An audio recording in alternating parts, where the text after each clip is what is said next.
પ્રમુખ સી.આર. પાટીલ ક્ષત્રિયોની મુલાકાત માટે આવી રહ્યા છીએ રાજકોટ, પરંતુ મારી એક વિનંતી છે કે સી.આર. પાટીલ જ્યારે રાજકોટમાં ક્ષત્રિયો સાથે મુલાકાત કરે.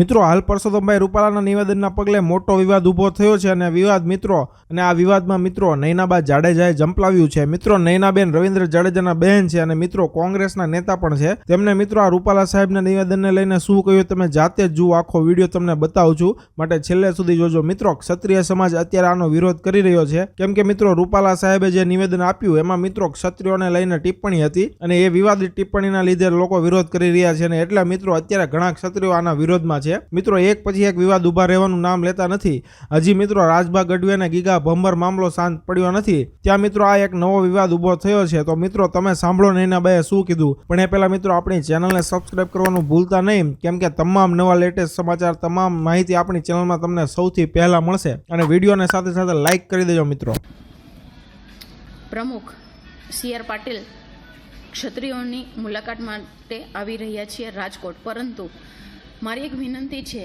કે સી.આર. પાટીલ જ્યારે રાજકોટમાં ક્ષત્રિયો સાથે મુલાકાત કરે તો ક્ષત્રિય સમાજની તમામ શાખા, તમામ પાંખો ત્યાં હાજર હોવી જોઈએ.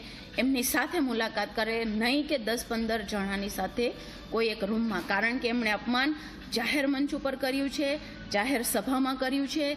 એટલે વાત પણ જાહેરમાં બધા ક્ષત્રિયોની હાજરીમાં થવી જોઈએ, તો જ એ યોગ્ય કહેવાય. કારણ કે વિરોધ દરેક ક્ષત્રિયને છે. એટલે મારી એવી રિક્વેસ્ટ છે દરેક આપણા ભાઈઓ બહેનોને કે આ જ્યારે પણ મીટિંગ થાય તો સમગ્ર ક્ષત્રિયોની હાજરીમાં જ થાય, એ વાતનું ખાસ ધ્યાન રાખજો. જય હિન્દ, જય ભારત.